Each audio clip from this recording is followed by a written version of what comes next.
Hello, hello, good afternoon. It's Monica from Life is Art, and I am going to be redoing the video showing how to create this fun little treat holder or place marker that I had posted about and had done a live for earlier this week, and Facebook somehow lost the video. So I've had a few requests wondering about the instructions. So here we go again. We're going to create this self-closing treat container. And so if you squeeze the sides, you'll notice it pops open like that. And then if you just pinch it back shut, it closes itself. So let's go ahead and we'll start with making the treat holder, and then we will do the decorating. So we're going to start with a 5.5 by 6 inch piece of cardstock, and I am using the Crisp Air pattern paper. And so let me just see if I've got it the right way around here. 5.5 by 6. Yes, okay. So I'm going to start with my sorry, I just had a brain malfunction. I'm going to start with my 6-inch side going horizontally, and I'm going to line it up on my Versamat because I'm going to do some scoring with my ruler and my bone folder. And I'm first going to score it at 1.25 inches. So 1.25 inches, just like so. And there we go. Then I'm going to turn my paper this way, 90 degrees, and I've got that horizontal score line at the bottom. I'm going to line it back up on my Versamat. And now we're going to be scoring along this 5.5 inch length. Our first score line is going to go from top to bottom at the 1/2 inch mark. So just line yourself up here. If you have a scoreboard, you can use that too. So we're going to be scoring at 1/2 inch and all the way from top to bottom. Okay. Now our second score line is not going to be the full length of the sheet. We are only going to be scoring from this horizontal score line down to the bottom. And we're going to score at 3 inches. So we've done 1/2 inch all the way from top to bottom. Now we're going to the 3 inch mark. Sorry. I got ahead of myself again. Sorry. We started with our 1/2 inch. Now we're going to 1 3/4. I jumped too far in my instructions. So we're going to 1 3/4, but we're only going to score from the horizontal score line to the bottom, as I said before.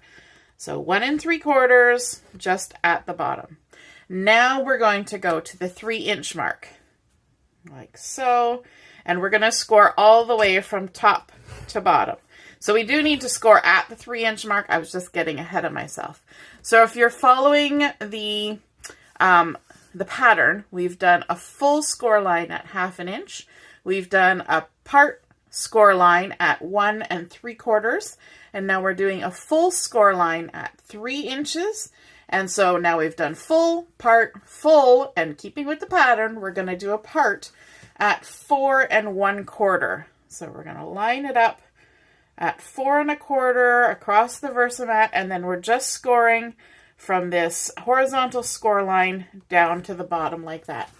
And that is all of our creasing, our scoring that we need to do. So I'm going to put my ruler away. So now we have our little 1/2 inch line here. And what I'm going to do is I'm going to fold that. I want to have my beautiful foliage paper showing on the outside. This is from the bulk paper pack, so you'll notice that these colors are different from what you would have. Sorry, the colors aren't different. The combination of patterns is different. In the bulk paper, they take one pattern and put it back to back with a different pattern, but it's not necessarily the same patterns that are back to back in the paper pack, but they are the papers, the design from the paper pack. So we folded on this 1/2 inch line. Now we're also going to fold on this 3 inch crease line. So just gonna fold that gently and then line it up all the way across and give it a good crisp fold. Okay, so here we have our 1/2 inch crease all the way from top to bottom, our 3 inch crease all the way from top to bottom. Then we also have our horizontal one down here, the very first one we made at 1 1/4. So let's crease that as well, like so. And now we have these shorter little score lines. So what we're actually going to do with those score lines is we're going to use them as a cutting line. So we're going to cut first on the 1/2 inch and only up to that horizontal score line. Okay, so we're making a little rectangular flap at the bottom. Then we're going to go to this first score line that hasn't been folded, and we're going to follow that with our scissors up to that horizontal score line, creating a little square. And then we're going to go to the 3 inch crease that we have folded, and we're going to trim that up to the horizontal crease line, making another square. And then this last score line here, the little short one, we're going to just trim that. So now we have a rectangle and 4 squares, and we want to remove this rectangle. So I'm going to just cut along the horizontal score line, like so, and remove that little rectangle. And then I also want to miter the top corner here. I'm just going to cut it on a little bit of an angle, just from the edge to that first 1/2 inch score line, and that will just make it a little bit neater when we fold everything up. Okay, so now what we want to do is we want to fold and attach this flap to the inside like this. So we're going to add some adhesive to this 1/2 inch flap, and you can use whatever kind of adhesive you like. I'm going to use my double-sided stick tape here. You could use score tape, you could use red tape, you could use liquid glue if you're patient, which I'm not, and so I'm just going to use this. If you're going to put something heavy in the little treat bag, you might want to use sturdier adhesive just to make sure, but this will work just fine. So I'm flipping it over to the inside. I'm going to fold this little 1/2 inch flap over, and then I'll just take this whole other piece and just fold it right on top, and that's the easiest way to get that little flap attached, just by folding the edge over. And now if you pick it up, you can see it makes that pillowy shape when you squeeze it on the sides. And we've got our little seam here, how we've done it like that.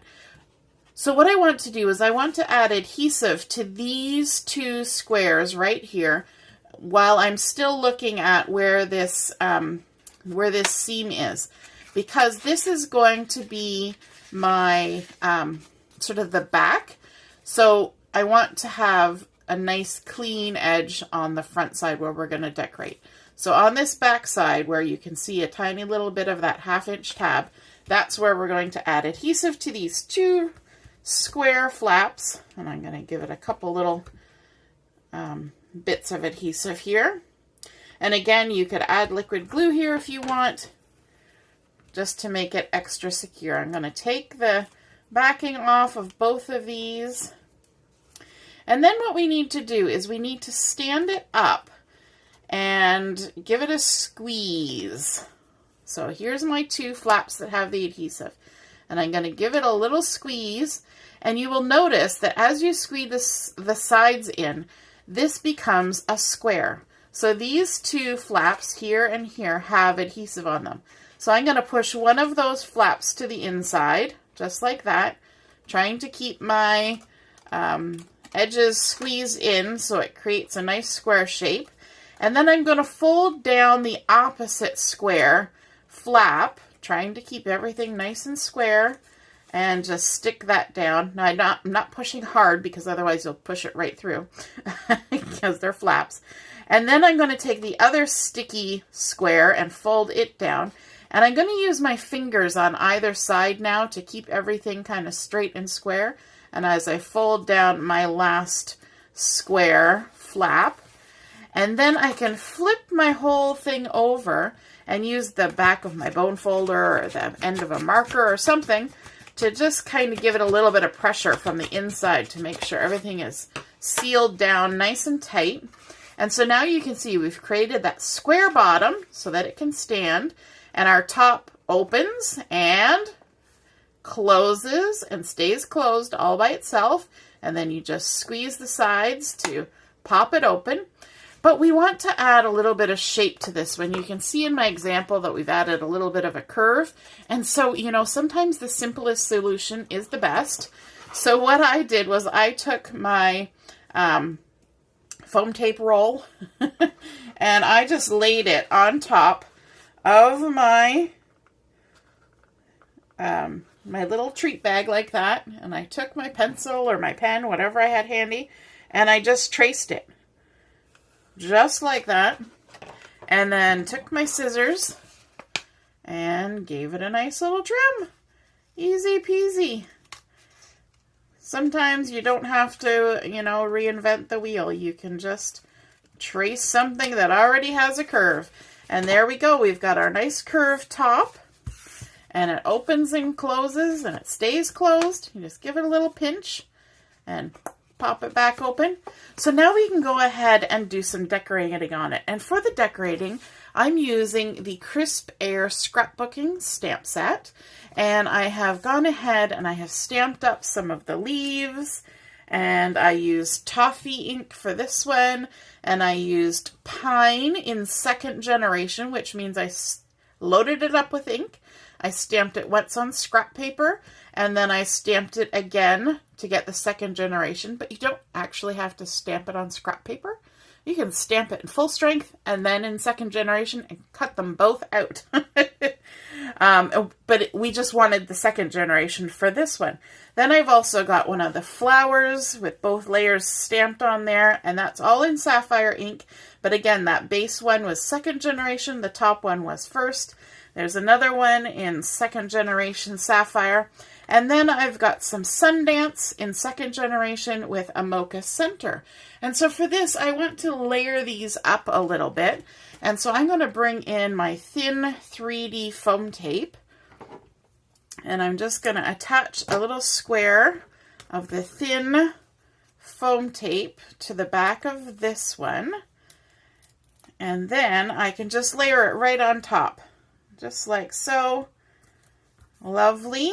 And now we need to attach these to our little treat bag. So I'm going to start with the toffee. And when I add these kinds of things, I only put glue just along the bottom of the stem, because this is a lovely shape. And if you tried to glue it all down, it would A, look funny, and B, it would take away from that lovely organic feel that you can create by having it kind of have all that lift and freedom of movement. So I'm going to also take the pine colored one and add some glue just to the end of the stem, and I'm going to put it the opposite direction so that this one kind of sticks up and goes out the other side, kind of like a backwards S, and just add that on there like that. Now you have to be a little bit patient because there's liquid now on there that needs to dry. But we're going to add this little flower as well, and I'm just going to use a glue dot because that's quick and easy. And again, we don't want to glue everything down because it's a shape, and it also has to move a bit because this is going to be opening and closing.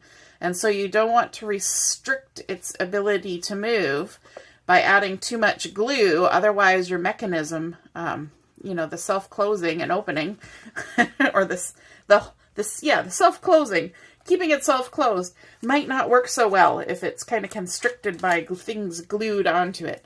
So let's add our little sapphire flower here with the 2 layers, 1st and 2nd generation. And we're just going to kind of tuck that right under the edge of that yellow flower, like so. Lovely. And then let's also take our little guy here and a glue dot. Boy, these glue dots are quick, aren't they? I don't know, do you use glue dots when you're crafting? They can really come in handy. They're great for attaching wooden items and acrylic items especially. And yeah, so we're going to tuck this one kind of under there like that, so it just peeks out a little bit. And then we also want to take into consideration that this could be a a placeholder, a name tag on your table for Thanksgiving or Christmas or Easter or a birthday or an anniversary or some occasion. And so what we're going to do is we're just going to go ahead and write a name on here. I'm going to do Joshua. That's my one son, Joshua. And then let's dovetail it. And this is just a piece of paprika cardstock that I've cut about 1/2 inch wide. So I'm just going to go ahead and snip a little bit of the length off because I don't need all that length.